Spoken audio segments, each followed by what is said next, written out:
The stones in the breastplate. The 12 stones differed not only in color, but also in certain qualities peculiar to each, and both quality and color had special reference to the tribe whose name it bore. Reuben's stone was the ruby, that has the property, when grated by a woman and tasted by her, of promoting pregnancy.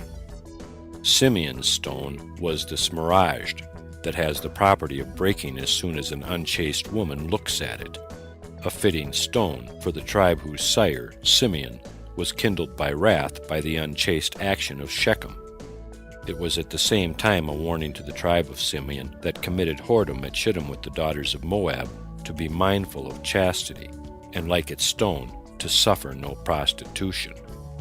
Levi's stone was the carbuncle, that beams like lightning, as, likewise, the faces of the tribe beamed with piety and erudition. This stone has the virtue of making him who wears it wise, but true wisdom is the fear of God, and it was this tribe alone that did not join in the worship of the golden calf.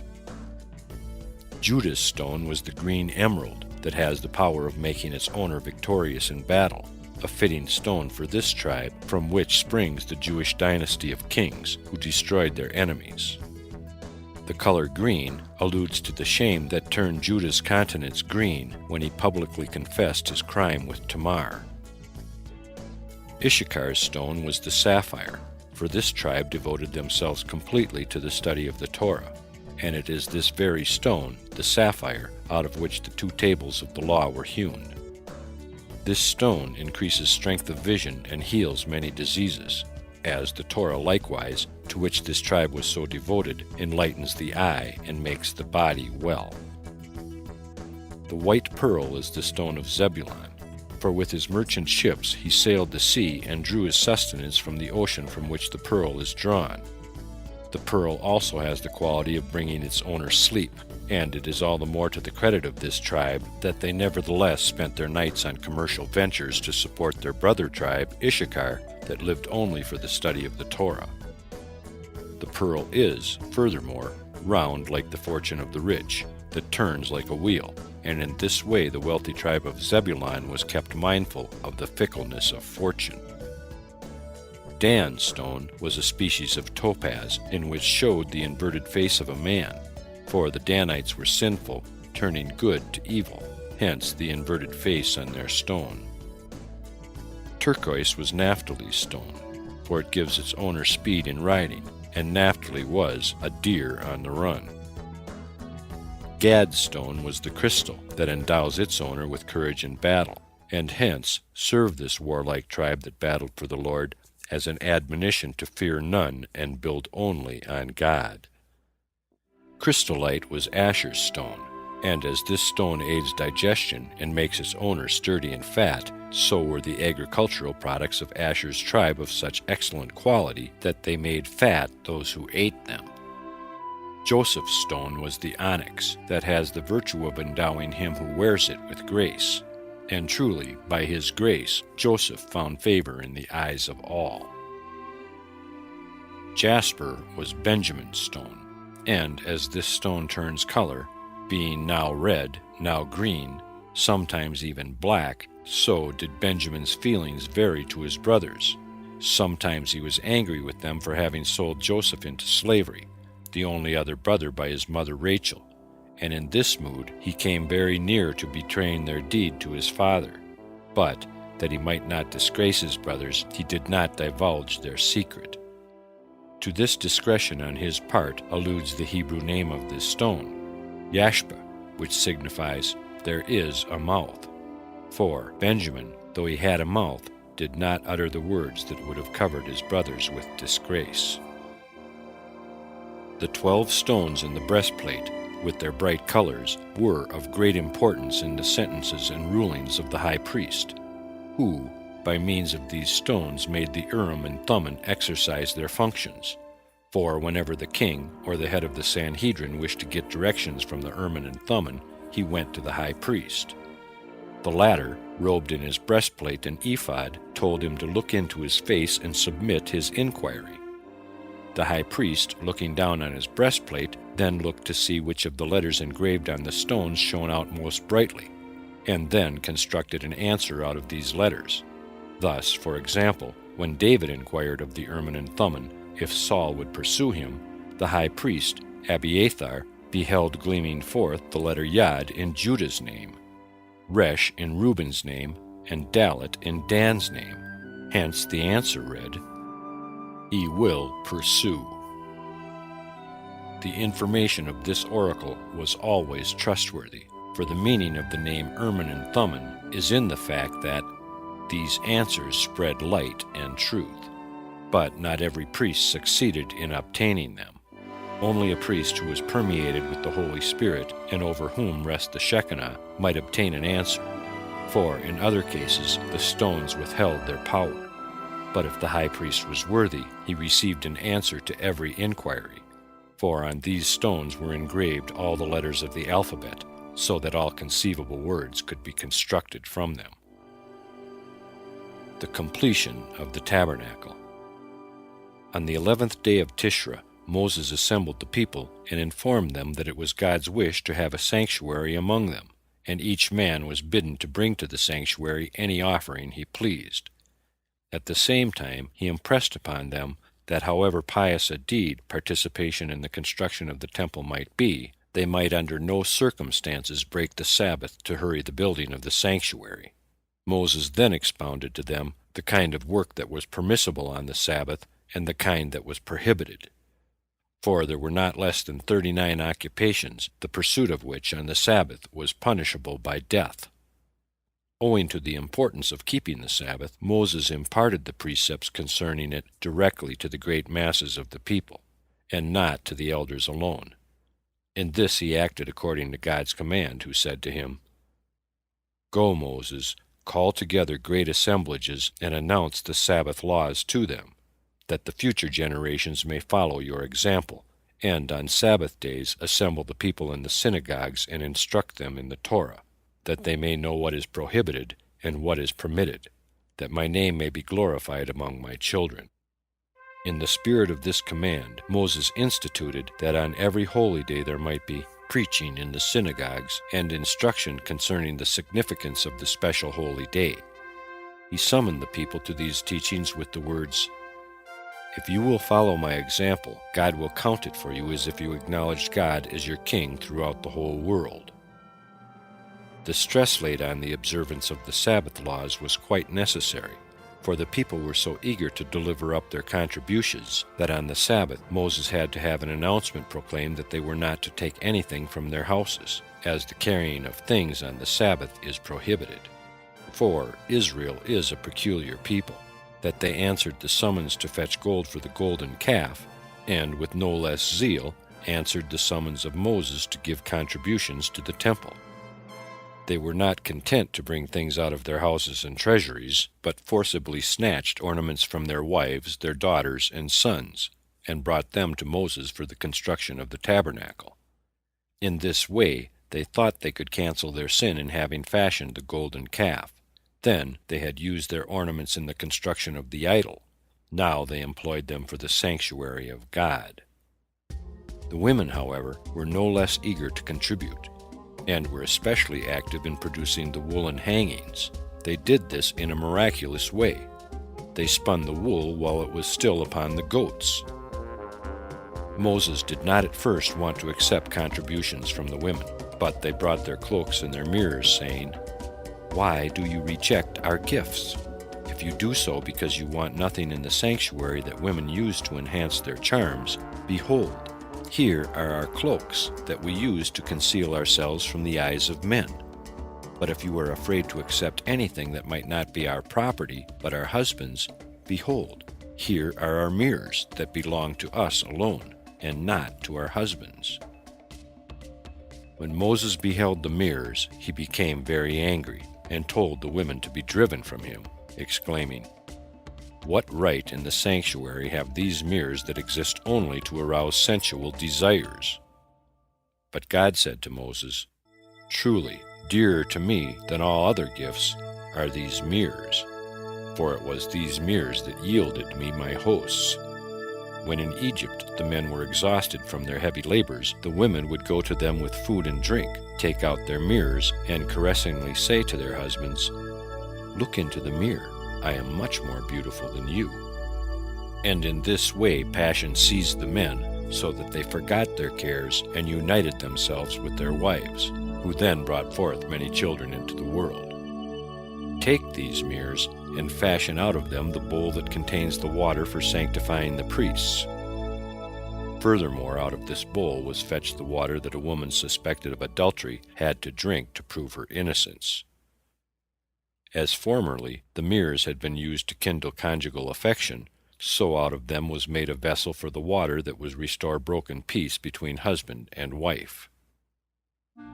When Moses, upon God's command, made known to the people that whosoever was of a willing heart, man or woman, might bring an offering, the zeal of the women was so great that they moved through the men and crowded forward with their gifts, so that in 2 days all that was needful for the construction of the tabernacle was in Moses' hands. The princes of the tribes came almost too late with their contributions, and at the last moment they brought the precious stones for the garments of Aaron, that they might not be entirely unrepresented in the sanctuary. But God took their delay amiss. For this reason they later aimed to be first to offer up sacrifices in the sanctuary. After everything had been provided for the construction of the tabernacle, Bezalel set to work with the devotion of his whole soul. And as a reward for this, the Holy Scriptures speak of him as the constructor of the sanctuary, although many others stood by him in his labor. He began his work by fashioning the boards, then attended to the overlaying of them, and when he had completed these things, he set to work to prepare the curtains, then completed the ark with the penance cover belonging to it, and finally the table for the showbread and the candlestick. The setting up of the tabernacle. The work on the tabernacle progressed rapidly, for everything was ready in the month of Kislev, but it was not set up until 3 months later. The people were indeed eager to set up the sanctuary at once and dedicate it, but God told Moses to wait until the first day of Nisan, because that was Isaac's birthday, and God wished the joy of dedication to take place on that day. The mockers among Israel, of course, to whom this was not known, made fun of Moses, saying, "Of course, it is probable that the Shekinah should rest over the work of Amram's sons." In regard to the tabernacle, Moses had to suffer much besides from the fault-finders and wicked tongues. If he showed himself upon the street, they called out to one another, "See what a well-fed neck and sturdy legs the son of Amram has, who eats and drinks from our money." The other would answer, "Do you think that one who has the contract for construction of the tabernacle would remain a poor man?" Moses said nothing, but resolved, as soon as the tabernacle should have been completed, to lay an exact account before the people, which he did. But when it came to giving his account, he forgot one item of 775 shekels, which he had expended for hooks upon which to hang the curtains of the tabernacle. Then, as he suddenly raised his eyes, he saw the Shekinah resting on the hooks, and was reminded of his omission. After that, all Israel became convinced that Moses was a faithful and reliable administrator.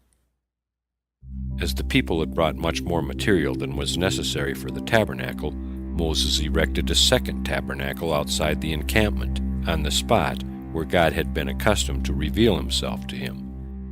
And this tabernacle of revelation was in all details like the original sanctuary in the camp. When everything was ready, the people were very much disappointed that the Shekinah did not rest upon their work, and took themselves to the wise men who had worked on the tabernacle, and said to them, "Why do you sit idle? Set up the tabernacle, that the Shekinah may dwell among us." They now attempted to pull up the tabernacle, but did not succeed, for hardly had they set it up when it fell down again. Now all went to Bezalel and his assistant Oholiab, saying to them, "Set up the tabernacle, you who constructed it, and perhaps then it will stand." But when even these two master builders did not succeed in setting up the tabernacle, the people began to find fault and say, "See now what the son of Amram has brought upon us. We spent our money and went through a great deal of trouble, all because he assured us that the Holy One, blessed be he, would descend from his place with the angels and dwell among us. But it has all been in vain." The people now went to Moses, saying, "O our teacher Moses, we have done all you have told us. We gave you all you asked. Look now upon this work and tell us if we have omitted something, or have done something we should have refrained from doing. Examine it with care and answer us." Moses had to admit that all had been done according to his instructions. "But if it be so," continued the people, "why then cannot the tabernacle stand? Bezalel and Oholiab failed to set it up, and all the wise men as well." This communication sorely grieved Moses, who could not understand why the tabernacle could not be set up. But God said to him, "You were sorry to have no share in the erection of the tabernacle, which the people supplied with material, and on which Bezalel, Oholiab, and the other wise men labored with the work of their hands. For this reason it did come to pass that none could set up the tabernacle. For I want all Israel to see that it cannot stand up if you do not do it." Moses replied, "O Lord of the world, I do not know how to put it up." But God answered, "Go, get busy with its setting up, and while you are busy at it, it will rise of its own accord." And so it came to pass. Hardly had Moses put his hand upon the tabernacle when it stood erect, and the rumors among the people that Moses had arbitrarily put up the tabernacle without the command of God ceased forevermore. The consecration of the priests. Before the sanctuary and its vessels were dedicated for service, they were anointed with holy oil. On this occasion the miracle came to pass that 12 lugs of oil sufficed not only to anoint the sanctuary and its vessels, but Aaron and his 2 sons also, throughout the 7 days of their consecration. And also this same oil consecrated the successors of Aaron and several kings until the days of Josiah. A special miracle occurred when Aaron was anointed. On his pointed beard 2 drops of oil hung like 2 pearls. These drops did not even disappear when he trimmed his beard, but rose to the roots of the hair. Moses at first feared that the useless waste of this oil on Aaron's beard might be considered a sacrilege, but a divine voice quieted him. The divine voice also quieted Aaron, who likewise feared the accident that had turned the holy oil to his personal use. The anointing of Aaron and his 2 sons was not the only ceremony that consecrated them as priests, for during a whole week they had to live near the tabernacle, secluded from the outer world. During this time Moses performed all priestly duties, even bringing sacrifices for Aaron and his sons, and sprinkling them with the blood of these sacrifices. It was on the 23rd day of Adar that God told Moses to consecrate Aaron and his sons as priests, saying to him, "Go, persuade Aaron to accept his priestly office, for he is a man who shuns distinctions. But make his appointment before all Israel, that he may be honored in this way. And at the same time warn the people that after the choice of Aaron, none may assume priestly rights. Gather all the congregation together at the door of the tabernacle." At these last words Moses exclaimed, "O Lord of the world, how shall I be able to assemble before the door of the tabernacle, a space that measures only 2 seah, 60 myriads of adult men and as many youths?" But God answered, "Do you marvel? I have accomplished greater miracles than this. The heaven was originally as thin and as small as the retina of the eye. Still I caused it to stretch over all the world from one end to the other. In the future world, too, when all men from Adam to the time of the resurrection will be assembled in Zion, and the multitude will be so great that one shall call to the other, 'The place is too small. Give me a place that I may live.' On that day I will extend the holy city so that all will conveniently find room there. Moses did as he was bidden, and in the presence of all the people, the election of Aaron and his sons as priests took place. Then they retired for a week to the door of the tabernacle. During this week, in preparing the burnt offering and the sin offering, Moses showed his brother Aaron and Aaron's sons how to perform the different priestly functions in the sanctuary. Moses then made a sin offering because he feared that among the gifts out of which the sanctuary had been constructed there might have been ill-gotten gains, and God loves justice and hates loot as an offering. Moses, through a sin offering, sought to obtain forgiveness for a possible wrong. During this week, however, the sanctuary was only temporarily used. Moses would set it up morning and evenings, then fold it together again. And it was not until this week had passed that the sanctuary was committed to the general use. After that, it was not folded together except when they moved from one encampment to another. These 7 days of retirement were assigned to Aaron and his sons not only as a preparation for their regular service, they had another significance also. God, before bringing the flood upon the earth, observed the 7 days preceding as a week of mourning, and in the same way he told Aaron and his sons to live in absolute retirement for a week, as is the duty of mourners, for a heavy loss awaited them, the death of Nadab and Abihu, which took place on the joyous day of the dedication. The Day of the 10 Crowns.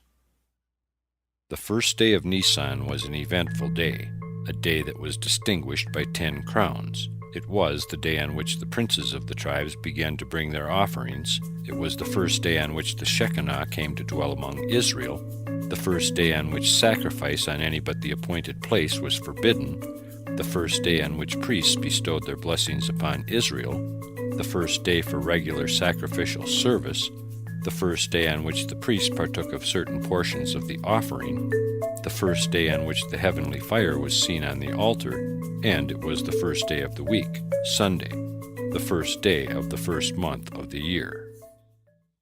It was on this day, after the week of training for Aaron and his sons, that God said to Moses, "Don't think that you are to be high priest because you have been attending to priestly duties during this week. Call Aaron and announce to him that he has been appointed high priest, and at the same time call the elders, and in their presence announce his elevation to this dignity, that none may say that Aaron himself assumed this office."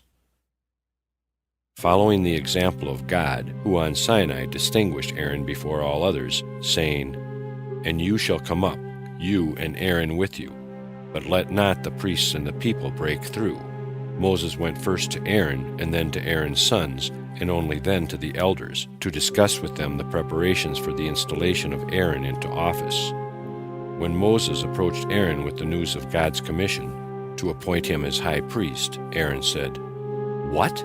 You had all the labor of erecting the tabernacle, and now I am to be its high priest?" But Moses replied, "As truly as you live, I am as happy as if I had been chosen myself. As you rejoiced in my elevation, so now I rejoice in yours."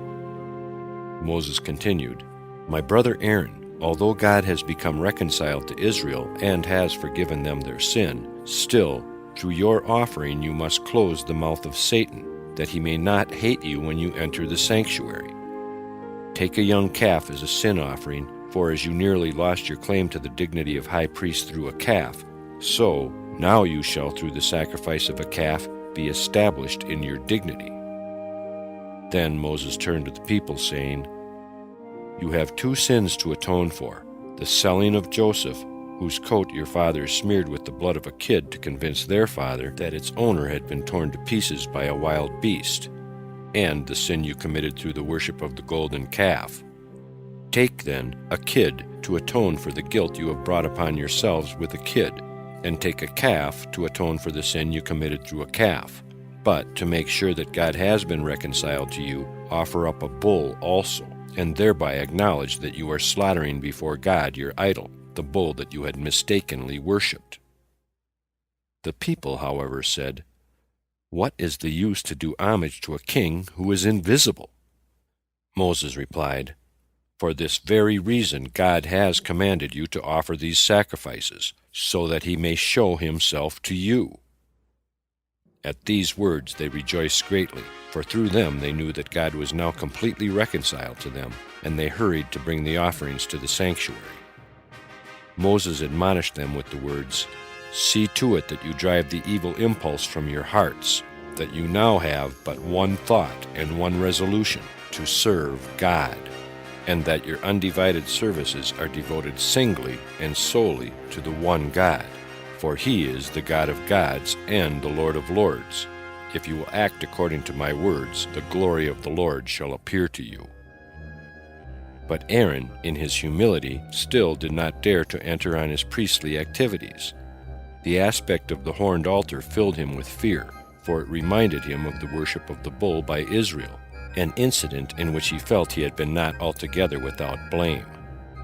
Moses had to encourage him to step up to the altar and to offer the sacrifices.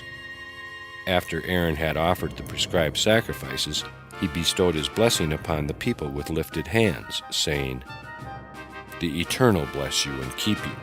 The Eternal make his face shine upon you, and be gracious to you.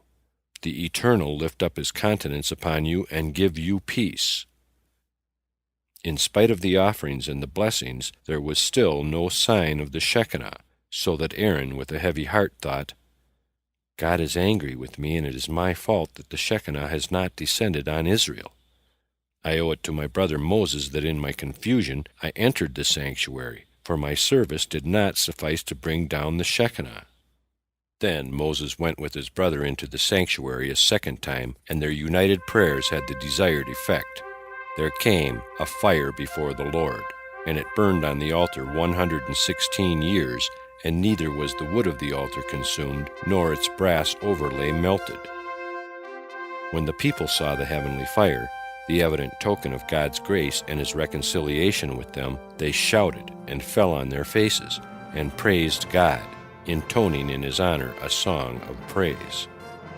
Joy reigned not only on earth, but in heaven also.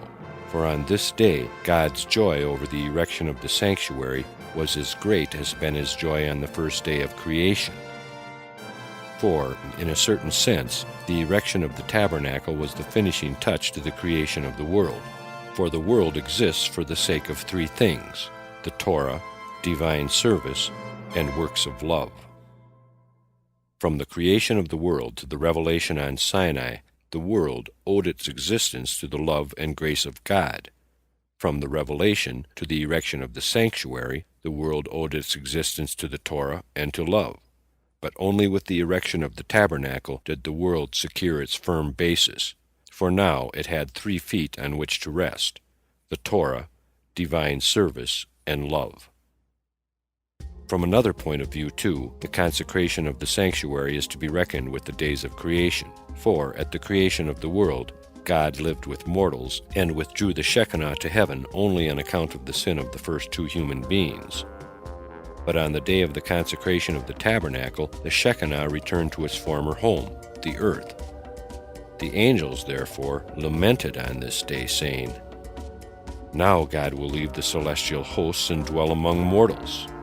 God quieted them with the words, "As truly as you live, my true dwelling will remain on high." But he was not quite in earnest when he said so, for truly earth is his chief abode. Only after the tabernacle on earth had been erected did God command the angels to build one like it in heaven, and it is the tabernacle in which Metatron offers the souls of the pious before God, as an expiation for Israel at the time of the exile when his earthly sanctuary is destroyed. This day also marks an important change in the relationship between God and Moses. Before this, the voice of God would strike Moses' ear as though it had been conducted through a tube, and on such occasion the outer world recognized only through Moses' reddened face that he was receiving a revelation. Now, at the consecration of the sanctuary, this was changed. For when, on this day, he entered the sanctuary, a sweet, pleasant, and lovely voice rang out toward him, and he said, "I hear what God the Lord speaks." Then he heard the words, "Formerly there reigned enmity between me and my children. Formerly there reigned anger between me and my children. Formerly, there reigned hatred between me and my children. But now, love reigns between me and my children. Friendship reigns between me and my children, and peace reigns between me and my children. It was evident that peace reigned, for on this day the undisturbed freedom of movement over the world, which had until that time been accorded to the demons, was taken away from them. Until then, these demons were so frequently met that Moses regularly recited a special prayer whenever going to Mount Sinai, entreating God to protect him from the demons. But as soon as the tabernacle had been erected, they vanished. Not entirely, it is true, for even now these pernicious creatures may kill a person, especially within the period from the 17th day of Tammuz to the 9th day of Ab, when the demons exercise their power. The most dangerous one among them is Keteb, the sight of whom kills men as well as animals. He rolls like a ball and had the head of a calf with a single horn on his forehead.